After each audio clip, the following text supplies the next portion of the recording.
Hey everybody, I'm stealing 90s with Nick this week because I'm doing Scary Movie Saturdays and we're going to the 90s. We're going to horror with Denzel Washington starring in Fallen. This is, for me, it's a weird trip every time I watch it because it's probably one of the movies I watched the most as a kid. What? It was on TNT all the damn time. My family loved watching it. I loved watching it. And so every time it was on, it was a movie that we would just kind of, okay, we're in it now. Weird. It's kind of like coming across Shawshank Redemption on TV. I feel like I've got to just keep watching at that point. So I forgot a lot of what was going on in this movie from that childhood time to when I watched it. I think it was last year with my wife for the first time in like 20 years. And time is on my side in that case. So the film is directed by Gregory Hoblit, who did films like Fracture, the Anthony Hopkins film that nobody remembers. And he also did a great movie called Frequency with Dennis Quaid that I actually really like and that we'll probably end up talking on the show eventually. Oh, yeah, I like that one. It's a good time. And they actually made a TV show version of it, which... Much better than like White Noise with Michael Keaton. Oh, yeah. So, yeah, definitely it stars Denzel Washington as John Hobbs. And he co-stars with John Goodman, who plays Jonesy, which is kind of his partner in the film. I think they have great chemistry in the film. I was surprised because I had forgotten Donald Sutherland plays their captain, or their lieutenant, Stanton. I love his hair in this film because he definitely has that like New York lieutenant cop kind of a vibe to him. And he's got that really jarring accent that I've never heard Donald Sutherland try to do before, and it works pretty well. It also features James Gandolfini as one of the other detectives in the film, Lou, who is he's just a little bit racist and a little bit sexist and a little bit problematic, like I'm sure a lot of people are. But one thing that's interesting about him is that he never really believes what's going on. He's kind of the character who's pushing back at everything that Hobbs is doing because Lou is skimming a little off the top, and Hobbs would never do that. So when Hobbs starts to go off the rails during the sequences where this body-hopping ghost appears, Lou is the one who's kind of wondering what the hell happened to this guy that was so straight-laced. Right. If you didn't know, the film is about Detective John Hobbs when he witnesses the execution of a serial killer, Edgar Reese, played by Elias Koteas. Singing a famous song. Yeah.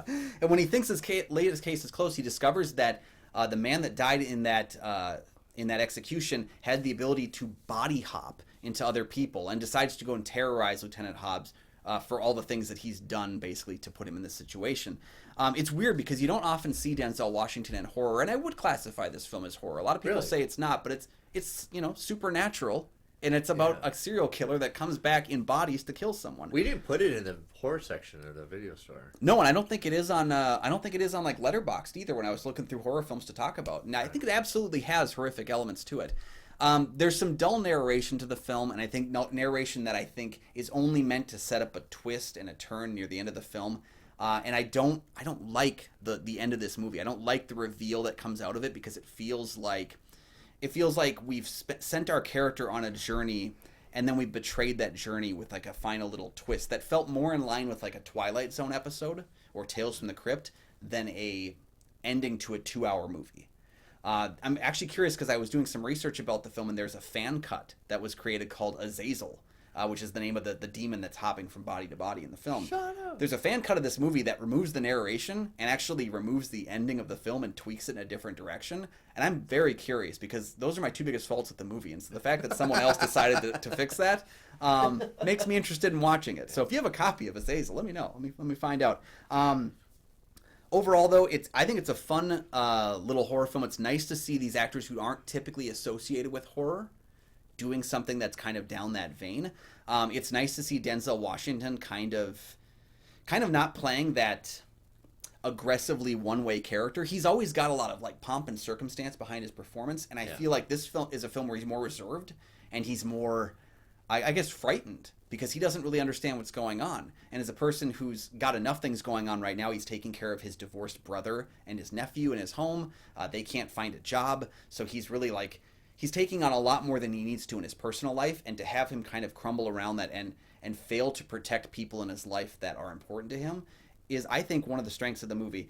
It is a little bit too long. It's about 2 hours and 2 minutes or something like that. This is a movie that would have been a perfect 90-minute film, and if they wanted to do that twist ending, it would have made a perfect 30-minute short. Because I think twist endings don't always work in a narrative feature because it has to be a twist ending where you want to revisit the film. And I don't know if this twist ending does that, but it would have been a pretty cool 30-minute short film. So overall, I like Fallen a lot. It's a movie that if I come across it on the TV nowadays, I'm probably not going to watch it. But it's a movie that every couple of years I feel like I got to take back out and put on the television again. And it is one that I think is underseen 25 years later. So definitely check out Fallen. Its 25th anniversary is this year. And let me know your thoughts down below. Next week, I'm going to be covering on Scary Movie Saturdays, I think one of the most underseen and the best horror comedy of 2023. We're going to be talking The Blackening with the whitest guy you know. So join me for that when we talk about the movie where they can't all die first, The Blackening, next week.